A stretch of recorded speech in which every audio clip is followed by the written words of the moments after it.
రోమాపత్రిక 1వ అధ్యాయం 8 నుంచి 15 వచనాలను అందరం కలిసి చదువుదాం. రోమా 1, 8 నుంచి 15 వరకు. మీ విశ్వాసము సర్వలోకమున ప్రచురము చేయబడుచుండుటను బట్టి మొదట మీ అందరి నిమిత్తము యేసుక్రీస్తు ద్వారా నా దేవునికి కృతజ్ఞతాస్తుతులు చెల్లించుచున్నాను. ఇప్పుడు ఎలాగైనను ఆటంకము లేకుండా మీ యొద్దకు వచ్చుటకు దేవుని చిత్తము వలన నాకు వీలు కలుగునేమో అని నా ప్రార్థనల యందు ఎల్లప్పుడూ ఆయనను బతిమాలు కొనుచు మిమ్మును గూర్చి ఎడతెగక జ్ఞాపకము చేసుకొనుచున్నాను. ఇందుకు ఆయన కుమారుని సువార్త విషయమై నేను నా ఆత్మ యందు సేవించుచున్న దేవుడే నాకు సాక్షి. మీరు స్థిరపడవలెనని, అనగా మీకును నాకును కలిగి ఉన్న విశ్వాసము చేత, అనగా మనము ఒకరి విశ్వాసము చేత ఒకరము ఆదరణ పొందవలెనని ఆత్మ సంబంధమైన కృపావరం ఏదైనను మీకు ఇచ్చుటకు మిమ్మును చూడవలెనని మిగుల అపేక్షించుచున్నాను.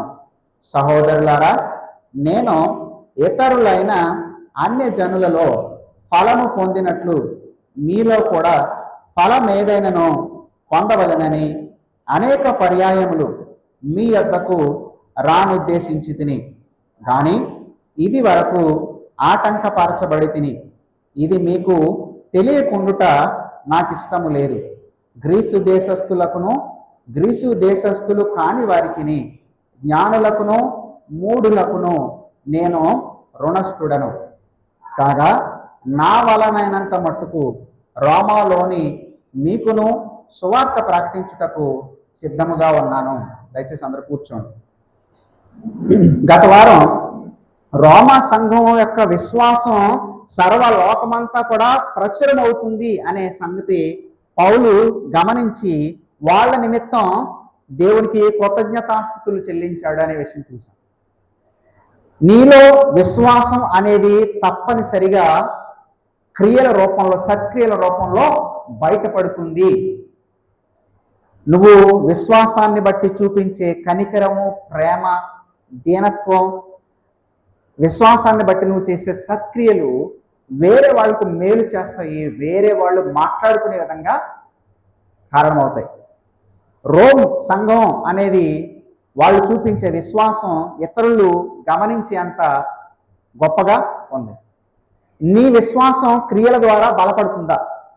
నువ్వు ఏ సత్క్రియలు చేసి నీలో విశ్వాసం ఉందని నువ్వు నిరూపించుకుంటున్నావు? ఆలోచించు. గత వారం చూసిన మరొక విషయం ఏంటంటే, నిజమైన సేవకుడు ఎలా ఉంటాడు? నిజమైన సేవకుడు ఏం చేస్తాడంటే, సంఘంలో ఉన్న వ్యక్తుల యొక్క విశ్వాసాన్ని బట్టి, దేవుడు వాళ్ళ హృదయంలో చేస్తున్నటువంటి కార్యాలను బట్టి దేవుడిని కృతజ్ఞతాస్తుతులు తెలియజేస్తాడు. రెండవది ఏం చేస్తాడు అంటే, 9-10 వచనాలు చూస్తే, నా ప్రార్థనల్లో ఎల్లప్పుడూ మీ గురించి ఆయనను బతిమలాడుకుంటున్నాను అన్నాడు. సో నిజమైన సేవకుడు ఏం చేస్తాడంటే, సంఘం కోసం దేవుని దగ్గర బ్రతిమలాడుకుంటూ ఉంటాడు. మూడవదిగా నిజమైన సేవకుడు ఏం చేస్తాడు అంటే, 11వ వచనం చూడండి, మీరు స్థిరపడాలని. ఏంటి పౌలు ఉద్దేశం? మీరు స్థిరపడాలని, మీలో ఉన్న విశ్వాసాన్ని బట్టి నేను ఆదరణ పొందాలని, నాలో ఉన్న విశ్వాసాన్ని బట్టి మీరు ఆదరణ పొందాలని, మిమ్మల్ని చూడాలని అనుకుంటున్నాను. సో ఇక్కడ ఆదరణ అనే మాటని మనం ప్రోత్సాహం అని కూడా అనుకోవచ్చు. నిజమైన సేవకుడు ఏం చేస్తాడనంటే, సంఘంలో ఉన్న వ్యక్తుల విశ్వాసాన్ని బట్టి ప్రోత్సహించబడాలనుకుంటాడు. తన విశ్వాసాన్ని బట్టి, దేవుడు తనకిచ్చినటువంటి తలాంతులను బట్టి ఇతరులు స్థిరపడి వాళ్ళు ప్రోత్సహించబడాలని కోరుకుంటాడు. ఇప్పుడు మనం 13వ వచనం నుంచి మరలా నిజమైన సేవకుడు ఎలాంటి ఆశలు, ఆశయాలు కలిగి ఉంటాడో మనం చూద్దాం. 13వ వచనాన్ని చూడండి. సహోదరులారా, నేను ఇతరులైన అన్యజనుల్లో ఫలము పొందినట్లు మీలో కూడా ఫలం ఏదైనా పొందాలని అనేక సార్లు మీ దగ్గరకు రావాలనుకున్నాను, కానీ ఎంతవరకు ఆటంకపరచబడ్డాను. ఇది మీకు తెలియకుండా నాకు ఇష్టం లేదు. చూడండి, పౌలు అపోస్తలుడు నిజమైనటువంటి భక్తిని చేశాడు, నిజమైన పరిచర్యం చేశాడు, యథార్థమైన పరిచర్యం చేశాడు, నిష్కపటంగా తన హృదయాన్ని ఉంచుకున్నాడు, నిష్కల్మషంగా తన మనస్సును ఉంచుకున్నాడు, పవిత్రమైన మనస్సాక్షిని కలిగి ప్రభుకు సేవ చేశాడు.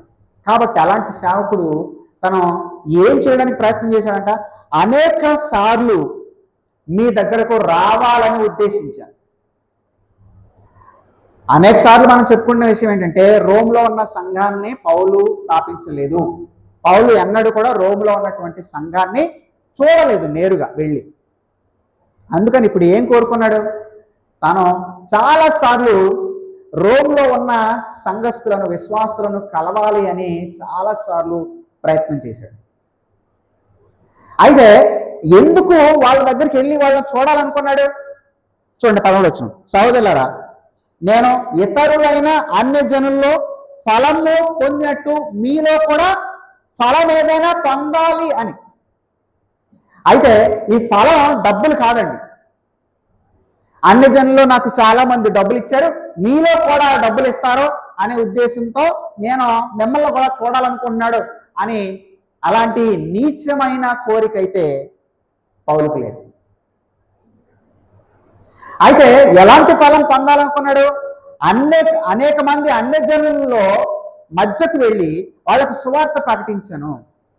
సువార్త ప్రకటన ద్వారా ఎంతో మంది యేసుక్రీస్తుని నమ్ముకున్నారు, సంఘాలు స్థాపించబడి ఆ సంఘాల్లోకి వెళ్ళి నేను వాక్యాన్ని బోధించాను.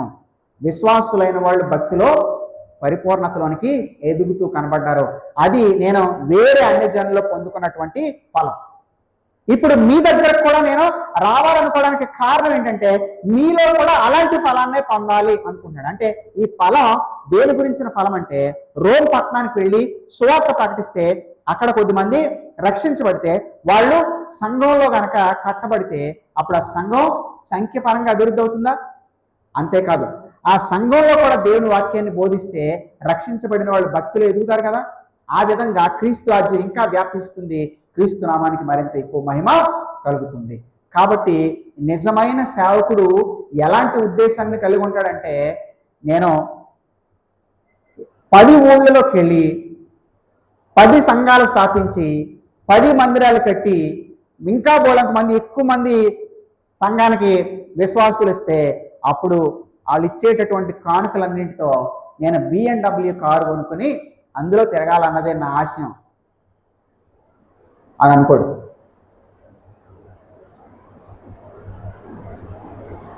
ఏమనుకుంటాడు? క్రీస్తు నామం ప్రకటించబడాలి, ప్రజలు క్రీస్తునందు విశ్వాసం ఉంచి రక్షణ పొందాలి, రక్షణ పొందిన వాళ్ళు స్థిరంగా సంఘంలో కొనసాగి క్రీస్తు సువార్తను ప్రకటించేటటువంటి సైనికులుగా తయారవ్వాలి, క్రీస్తు నామం అన్ని చోట్ల ప్రకటించబడాలి, క్రీస్తు నామానికి అన్ని చోట్ల మహిమ రావాలి అనేదే నిజమైన సేవకుడు కోరుకుంటాడు.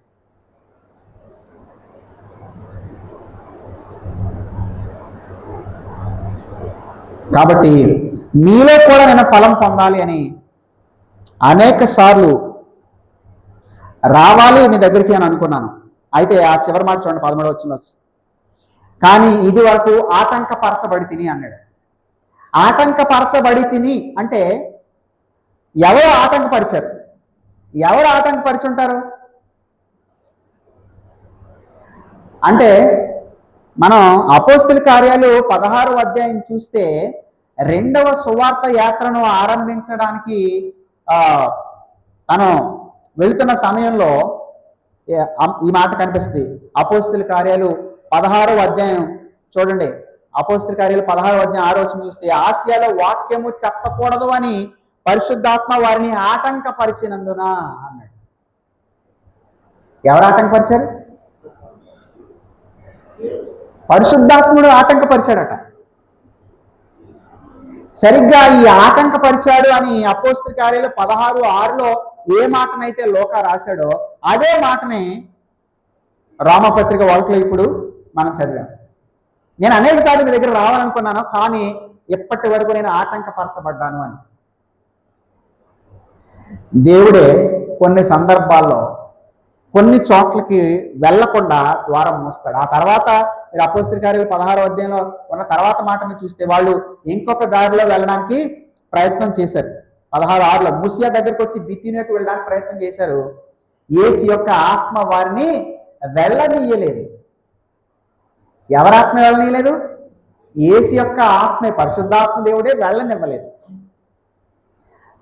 పౌలు ఆటంకపరచబడ్డాడు అన్నప్పుడు దేవుడే తన యొక్క ప్రణాళికను బట్టి వేరే వేరే పనుల్లో, వేరే పరిచర్యల్లో పౌలును బిజీ చేసేసి ఉంటాడు. వెళ్ళాలనుకున్న ప్రతిసారి కూడా దేవుడు ఏదో ఒక రకమైన ఎమర్జెన్సీని అక్కడ క్రియేట్ చేసి పౌలు అక్కడ పరిచర్య చేయడానికి వెళ్ళి అందులో తలమునకలు అయిపోయి ఉండడం వల్ల రోమ్ పట్టణానికి వెళ్ళి రోమ్ పట్టణంలో ఉన్న సంఘాన్ని బలపరచాలి, అక్కడ సువార్త ప్రకటించాలనే పౌలు యొక్క ఆలోచనలకి ఆటంకాన్ని, అడ్డంకిని దేవుడే కలిగించాడు. ఇక్కడ ఒక విషయాన్ని గమనిద్దాం. పౌలు చాలాసార్లు వెళ్ళాలని చాలా తీవ్రంగా అపేక్షించాడు, కోరుకున్నాడు, కానీ దేవుడు అడ్డుకున్నాడు. సో విశ్వాసులైన వాళ్ళు, సేవకులైన వాళ్ళు దేవుణ్ణి మహింపరచాలనే ఉద్దేశంతోనే మనం చాలా ప్రణాళికలు వేసుకుంటాం. పౌలుకున్న కోరిక శరీర సంబంధమైన కోరిక ఏమి కాదు కదా. పౌలుకున్న కోరిక తన సామ్రాజ్యాన్ని విస్తరింప చేసుకోవాలనే కోరిక ఏం కాదు కదా. పౌలుకున్న కోరిక క్రీస్తుని మహింపరచాలని, క్రీస్తు రాజ్యాన్ని విస్తరింప చేయాలనే. అయితే ఆ కోరికను, ఆ మంచి కోరికనైనా సరే దేవుడు క్రియారూపం దాల్చడానికి ఒప్పుకున్నాడు అంటే ఒప్పుకోలేదు. ఎందుకంటే దేవుడికి అంతకన్నా శ్రేష్టమైన ప్రణాళిక ఉంది. నువ్వు దేవుడి నిమిత్తం ఏదో ఒక మంచి పని చేయాలని నువ్వు తలపెడతావు, చాలా తీవ్రంగా కోరుకుంటావు. అయితే గత కాలం అంతట్లో కూడా దేవుడు కొన్ని విషయాల్లో నీకు ఆటంకాన్నే కలిగించాడు. ఆ పనిని నువ్వు దేవుడి మహిమ కోసమే చేయాలి అని నువ్వు తీవ్రంగా తప్పించినప్పటికీ కూడా దేవుడు ఆ పని చేయడానికి నీకు అవకాశాలు ఇవ్వలేదు. కారణం ఏంటంటే దేవునికి వేరే ఉద్దేశాలు ఉన్నాయి. అయితే మన ఉద్దేశాలు గొప్పవా, దేవుని ఉద్దేశాలు గొప్పవా? మన ఆలోచనలు గొప్పవా, దేవుడికి ఉన్న ఆలోచనలు గొప్పవా? అంటే తప్పనిసరిగా మనందరం ఒప్పుకునే విషయం ఏంటంటే మన ఆలోచనల కంటే దేవుని ఆలోచనలే శ్రేష్టమైనవి, మన ప్రణాళికల కంటే దేవుని ప్రణాళికలే అత్యంత శ్రేష్టమైనవి. మనం క్రీస్తు రాజ్యాన్ని విస్తరింప చేద్దాం అనే ఆలోచన కలిగి ఉన్నాం. తండ్రి అయిన దేవుడు కూడా క్రీస్తు రాజ్యాన్ని విస్తరింప చేయాలనే ఆలోచనలోనే ఉన్నాడు. అయితే ఆయన వ్యూహాలు క్రీస్తు రాజ్యాన్ని మరింత శ్రేష్టమైన రీతిలో గొప్పగా వ్యాప్తి చేస్తాయి.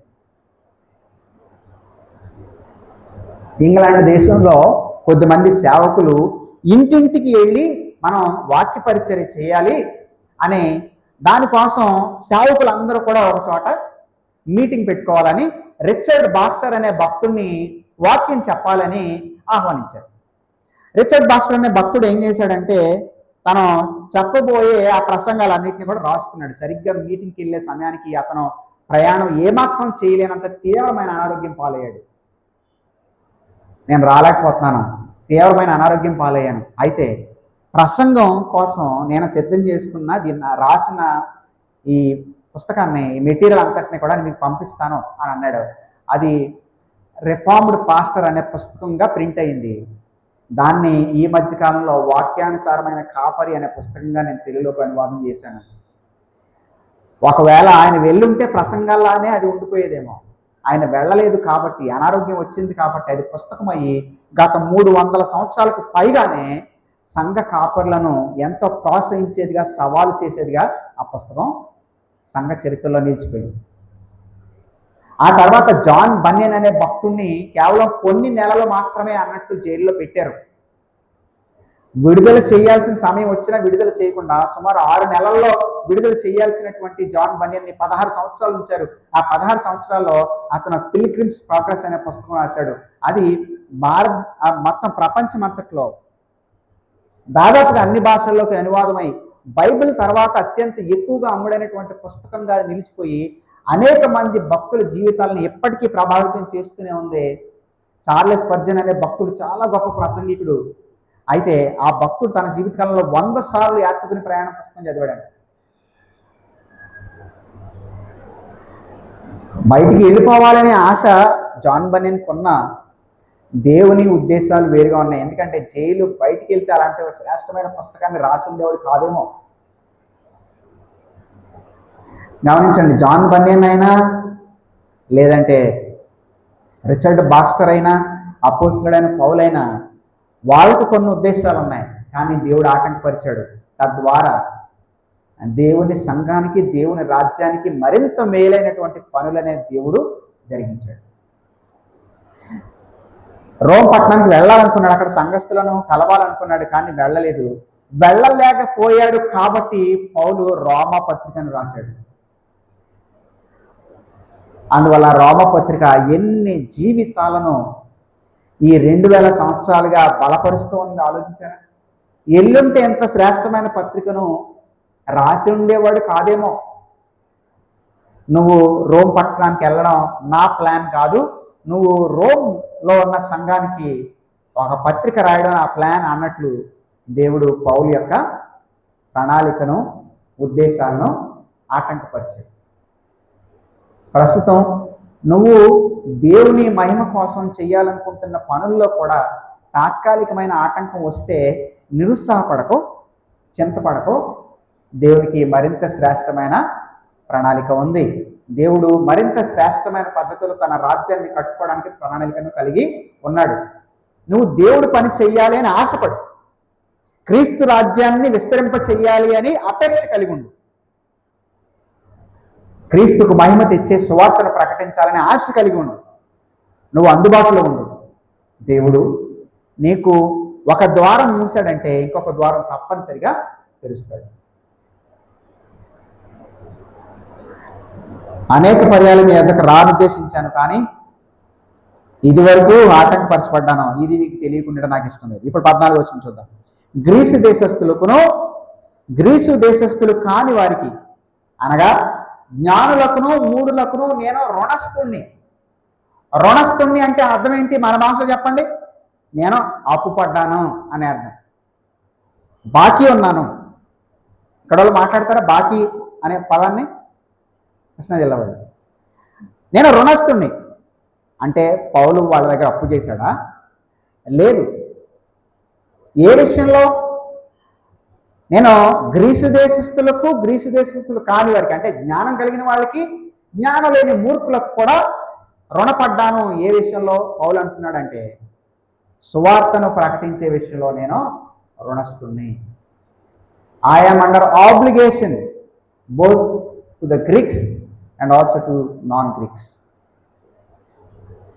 ఏంటి రుణస్థుణ్ణి అనే మాటకి అర్థం? దీన్ని మనం ఎలా ఆలోచించాలి? ఉదాహరణకి ఎవరో ఒక వ్యక్తి నేల మీద పడి కొట్టుకుంటున్నాడు.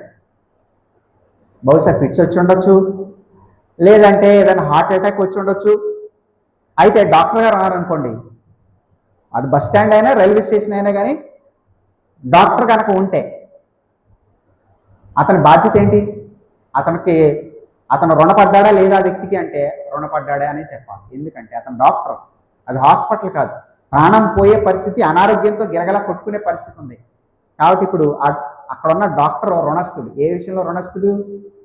అతని దగ్గరికి వెళ్ళి అతని ప్రాణాన్ని తెప్పరిల్లేలాగా చేయడం, అవసరమైతే బ్రతికించే పని చేయడం అనే విషయంలో అతను రుణస్థుడు. ఒకవేళ అతను డాక్టర్ అయ్యుండి ఒక వ్యక్తి అలా కింద పడి కొట్టుకోవడం చూసి కూడా ఏమి స్పందించలేదు అనుకోండి, డాక్టర్ అనే విషయం తెలిస్తే జనాలకి ఏం చేస్తారు? నువ్వు డాక్టర్వే కదయ్యా, నువ్వెందుకు అతను అలా పడి కొట్టుకుంటా ఉంటే ఏమి చేయట్లేదు అని అడుగుతారు కదా. ఆ విధంగా డాక్టర్ రుణస్థుడు. అలాగే టీచర్ ఉన్నాడు, చదువు అర్థం కాక పిల్లవాడు స్ట్రగుల్ అవుతున్నాడు అనుకోండి, టీచర్కి బాధ్యత ఉంది. ఏంటి ఆ బాధ్యత? ఆ పిల్లాడికి ఆ చదువు అర్థమయ్యేలాగా చెప్పడం. ఆ విషయంలో రుణస్థుడై ఉన్నాడు. ఇల్లు కాలిపోతుంది, ఫైర్ ఇంజిన్ వాళ్ళు బాధ్యత ఏంటి? చుట్టుపక్కల వాళ్ళ బాధ్యత ఏంటి? చుట్టుపక్కల వాళ్ళ బాధ్యత కూడా ఉంది. బాధ్యత ఏంటి? వీలైనంత మట్టుకు అది పూర్తిగా కాలిపోకుండా నీళ్లు తెచ్చి దాని మీద కుమ్మరించడం. ఆ విధంగా ఆ ఇల్లు తగలబడిపోకుండా, ఆ ఇంట్లో ఉన్న వాళ్ళకి ఆస్తి ప్రాణ నష్టం జరగకుండా కాపాడాల్సినటువంటి బాధ్యత అందరికీ కూడా ఉంది. ఇప్పుడు నేను రుణస్తుని అంటున్నాడు. ఎందుకంటే పౌలు దగ్గర నిత్య జీవాన్ని ఇచ్చేటటువంటి సువార్త ఉంది. నిత్య జీవానికి నడిపించేటటువంటి యేసుక్రీస్తు యొక్క సువార్త ఉంది. అది తెలియని వాళ్ళకి మరి పౌలు రుణస్తుడు కాదా? ఆ మాటకొస్తే నువ్వు రుణస్తుడవు కాదా? నీ దగ్గర నిత్య జీవాన్ని ఇచ్చేటటువంటి యేసుక్రీస్తు సువార్త లేదా? మరి ఆ సువార్త అంటే ఎరుగని వాళ్ళకి నువ్వు ప్రకటిస్తున్నావా? ఒకవేళ సువార్త నీకు తెలిసినా సరే, యేసుక్రీస్తు నీకు నిత్య జీవాన్ని ఇస్తాడని తెలిసినా సరే, నువ్వు మౌనంగా కూర్చుని ఉన్నావంటే పగలైపోతున్నటువంటి ఇల్లును చూస్తూ అక్కడ ప్రాణ నష్టం జరుగుతుంది, ఆస్తి నష్టం జరుగుతుంది అని చూసి కూడా నువ్వు స్పందించకుండా నువ్వు ప్రశాంతంగా నీ ఇంట్లో కూర్చొని నువ్వు కాఫీ తాగుతున్నారంటే కనుక నిన్ను ఏమనాలి? మనిషి అనాలా, రాక్షసుడు అనాలా? ఒక వ్యక్తి ప్రాణంతో కొట్టుమిట్లాడుతూ ఉన్నప్పుడు నువ్వు డాక్టర్ అయినా సరే ఏ మాత్రం స్పందించకుండా నువ్వు కాలు మీద కాలేసుకుని నువ్వు న్యూస్ పేపర్ చదువుతూ కూర్చున్నావనంటే నిన్ను మనిషి అనాలా, దెయ్యం అనాలా? మనుషులు యేసుక్రీస్తుని ఎరుగకుండా, రక్షణ పొందకుండా నశించి నరకానికి వెళ్ళిపోతున్నప్పుడు సువార్తను తెలుసుకున్న తర్వాత నువ్వు సువార్తను ఎరిగి కూడా నువ్వు వాళ్ళకి సువార్త ప్రకటించడానికి ఏ ప్రయత్నం చేయట్లేదనంటే నిన్ను ఏమనాలి? మనిషి అనాలా, జంతువు అనాలా? నువ్వు రుణస్తుల్లా ఫీల్ అవుతున్నావా? కనీసం నీ ఇంటి వారికి, నీ బంధుమిత్రులకైనా సరే నువ్వు సువార్తను అందించే ప్రయత్నం చేస్తున్నావా? వాళ్ళ ప్రభు దగ్గరకు నడిపించడానికి నువ్వు ఏ ప్రయత్నమైనా చేస్తున్నావా? పౌలు అన్నాడు, నేను రుణస్తుణ్ణి. ఎవరికి రుణస్తుణ్ణి? రెండు మాట్లాడాడు, గ్రీసు దేశస్తులకు, గ్రీసు దేశస్తులు కాని వారికి. దాన్నే వివరిస్తే ఏమన్నాడు? జ్ఞానులకును మూఢులకును. ఆనాడు గ్రీకు భాష అనేది ప్రపంచ భాష. పరిపాలించేది రోమీలే, కానీ భాష మాత్రం గ్రీకు భాష. ఎందుకంటే రోమ్ సామ్రాజ్యం రావడానికి ముందు గ్రీకులు పరిపాలన చేశారు. ఆ గ్రీకులు తమ భాష, తమ సంస్కృతి, తమ ఆచార వ్యవహారాలు ప్రపంచమంతటా కూడా పాటించాలనే ఉద్దేశంతోనే వాళ్ళు తమ సామ్రాజ్యాన్ని విస్తరింప చేసుకున్నారు. అదే వాళ్ళ ఆశ నెరవేరింది. అలెగ్జాండర్ ద గ్రేట్ యొక్క ఆశ నెరవేరింది. అందువల్ల గ్రీకు భాష, గ్రీకు ఆచారాలు రోమ్ సామ్రాజ్యం అంతటా కూడా విస్తరించాయి. అందువల్ల గ్రీకు అనేది అంతా ప్రాచుర్యంలోకి వచ్చింది. అంతేకాదు మరొక ముఖ్యమైన విషయం ఏంటంటే యేసు ప్రభు రావడానికి ముందే గ్రీసు దేశం నుంచి చాలా గొప్ప గొప్ప తత్వవేత్తలు వచ్చారు. అరిస్టాటిల్, ప్లేటో లాంటి గొప్ప గొప్ప తత్వవేత్తలు వచ్చి జ్ఞానాన్నే ప్రచారం చేశారు. అది దేవుని జ్ఞానం అని చెప్పట్లేదు. బైబిల్లో ఉండేటటువంటి జ్ఞానానికి అది చాలా సందర్భాలు పూర్తిగా విరుద్ధమైనటువంటి జ్ఞానమే. అయితే వాళ్ళు ఏమనుకున్నారంటే గ్రీసు దేశస్తులు లాంటి జ్ఞానులు ప్రపంచంలో ఎక్కడా లేరు అని. నిజమే, లోకపరంగా చూస్తే ఎప్పుడో క్రీస్తు పూర్వం వచ్చినటువంటి తత్వవేత్తలు వాళ్ళు చెప్పినటువంటి మాటలు ఇప్పటికీ కూడా ప్రపంచంలో తత్వజ్ఞానాన్ని చదువుకునే వాళ్ళందరూ కూడా ఆశ్చర్యపోతుంటారు. ఆనాడే గ్రీసు దేశస్తులకు ఎంత జ్ఞానం, ఎంత తత్వం ఎలా తెలిసింది?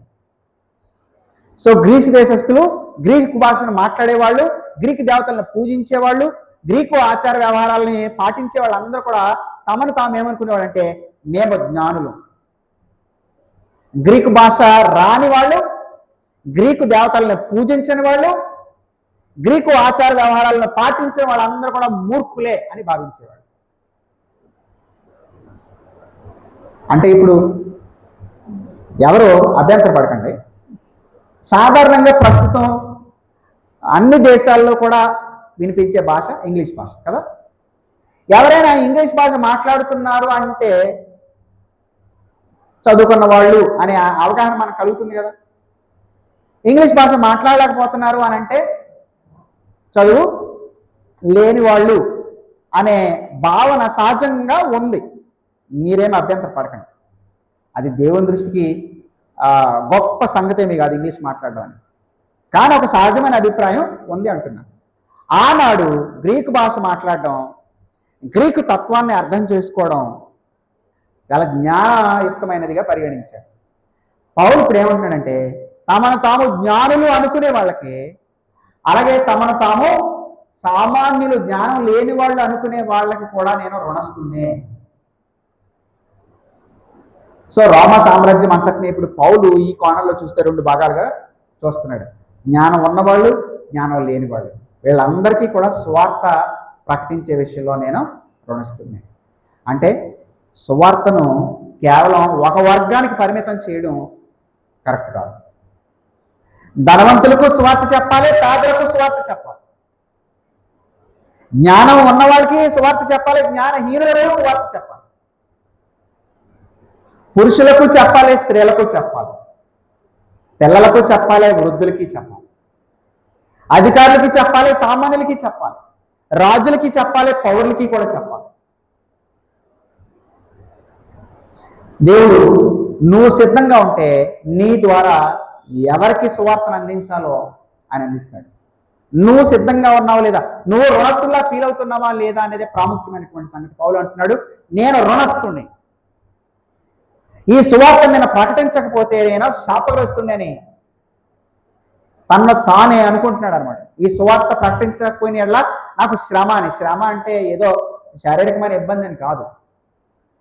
ఈ సువార్త ప్రకటించకపోతే నేను శాపగ్రస్తుని అంటున్నాడు. అది అక్కడ ఉన్నటువంటి మాట. సువార్తను ప్రకటించే విషయంలో మనం కూడా రుణస్తులుగా ఉన్నాం. 15వ వచనం గమనించండి. కాగా నా వలనంత మట్టుకు రోమాలోని మీకును సువార్త ప్రకటించటకు సిద్ధంగా ఉన్నా. గమనించండి, రోమాలో ఉన్న మీకు అన్నాడు. మీకు అంటే సంఘానికి రాస్తున్నాడు. విశ్వాసులకు కూడా ఏమన్నాడు? విశ్వాసులైన మీకు కూడా నేను సువార్త ప్రకటించడానికి సిద్ధంగా ఉన్నాను అన్నాడు. అంటే ఇప్పుడు విశ్వాసులకు కూడా సువార్త ప్రకటించాలా? Why not? విశ్వాసులకి సువార్త ఎందుకు ప్రకటించాల్సిన అవసరం లేదు? రక్షణ పొందాలంటే సువార్త ప్రకటించాలి, రక్షణలో ఎదగాలంటే కూడా సువార్త ప్రకటించాల్సిందే. సువార్త అంటే ఏంటి?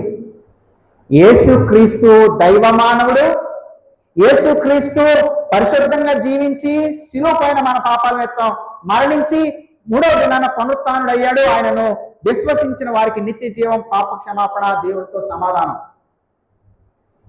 కాబట్టి ఈ సువార్త అవిశ్వాసులకు అవసరమే, విశ్వాసులు పరిశుద్ధతలో ఎదగడానికి కూడా అవసరమే. ఎప్పుడైతే నాకు సువార్త అవసరం లేదు అని విశ్వాసి భావించాడో ఆ విశ్వాసి చాలా దురభిప్రాయాన్ని కలిగి ఉన్నాడు. ఆ విశ్వాసి భక్తిలో ఎదుగుదల నిలిచిపోతుంది. అందువల్ల సువార్త ఎవరికి అవసరం? సంఘం వెలుపల ఉన్న వారికి అవసరమే, అలాగే సంఘంలో ఉన్న వారికి కూడా అవసరమే. నువ్వు పాపి అనే సంగతి అవిశ్వాసికి చెప్పాలి, విశ్వాసి కూడా చెప్పాలి. ఎందుకంటే విశ్వాసి దేవుని దృష్టికి పరిశుద్ధుడే అయినప్పటికీ హృదయంలో పాపం అనేది ఇంకా నివసిస్తుంది. కాబట్టి ఇదిగో నీలో పాపం ఉంది అనే సంగతి విశ్వాసి కూడా చెప్పాలి. నీ పాపానికి పరిహారం యేసుక్రీస్తులో ఉన్నదని విశ్వాసి గుర్తు చేయాలి. నీ పాపానికి నువ్వు అధిగమించాలంటే నీకు శక్తి యేసుక్రీస్తు యొక్క సువార్త దగ్గర నుంచి వస్తుందని విశ్వాసి కూడా పదే పదే గుర్తు చేయాలి. అందువల్ల పౌలు ఏమంటాడంటే, నా వల్ల అయినంత మట్టుకు రోమాలో ఉన్న మీకు కూడా సువార్త ప్రకటించాలని నేను సిద్ధంగా ఉన్నాను అన్నాడు. అందువల్ల సువార్త విషయంలో పౌలు ఎంతటి భారాన్ని కలిగి ఉన్నాడు ఆలోచించండి. నిజమైన సేవకుని యొక్క భారం సువార్త ప్రకటించడం మీదనే ఉంటుంది. నిజమైన క్రైస్తవుని భారం సువార్త ప్రకటించడం మీదనే ఉంటుంది. మీరు ఏ పని చేసినా సరే యేసుక్రీస్తు గురించి ఏ విధంగా నేను వేరే వాళ్ళకి చెప్పాలి, యేసుక్రీస్తు నేను ఏ విధంగా అనుసరించాలి అనే దాని మీదనే మీరు దృష్టి పెడతారు. కానీ మీ దృష్టి అంతా ఈ లోక సంబంధమైన విషయాలకు వెళ్ళిపోయింది అని అంటే మీరు చల్లారిపోతారు. అందువల్ల సహవాసం అవసరం మీకు. అందువల్ల ఈ సువార్త ప్రకటన, ఈ వాక్య ప్రకటన అనేది పదే పదే మీకు చెప్పాల్సిన అవసరం ఉంది. దయచేసి అర్థం చేసుకోండి. మీరు రక్షించబడిన తర్వాత కూడా బ్రతుకున్నారంటే దేవుడు పని చేయాలి, సువార్త పని చేయాలి. అందుకోసమే దేవుడు ఇంకా మిమ్మల్ని బ్రతికి ఉంచాడు. ఈ సువార్తను నిర్లక్ష్యం చేయడం మీరు మీ పిలుపుకి భిన్నంగా ప్రవర్తించడమే. ఎదుటి వాళ్ళు నశించి నిత్య జీవాన్ని తప్పించుకుని నశించిపోతున్నారు అన్నప్పుడు దానికి ఏమాత్రం స్పందించుకోవడం మీరు మీ పిలుపుకు విరుద్ధంగా ప్రవర్తించడమే. అందువల్ల నిజ సేవకుడైన పౌలు యొక్క మాటలను గమనించి ఆయన ఆదర్శాన్ని మనం అనుసరిద్దాం. సువార్త ప్రకటించే విషయంలో మనం వెనకడుగు వేయడం ఏమాత్రం కూడా న్యాయం కాదు. సువార్త ప్రకటిద్దాం. క్రీస్తు రాజ్య వ్యాప్తిలో మనం కూడా భాగమవుదాం. ఆయన్ని ఆ విధంగా మహింపరుద్దాం. ప్రార్థన చేసుకుందాం. తల్ల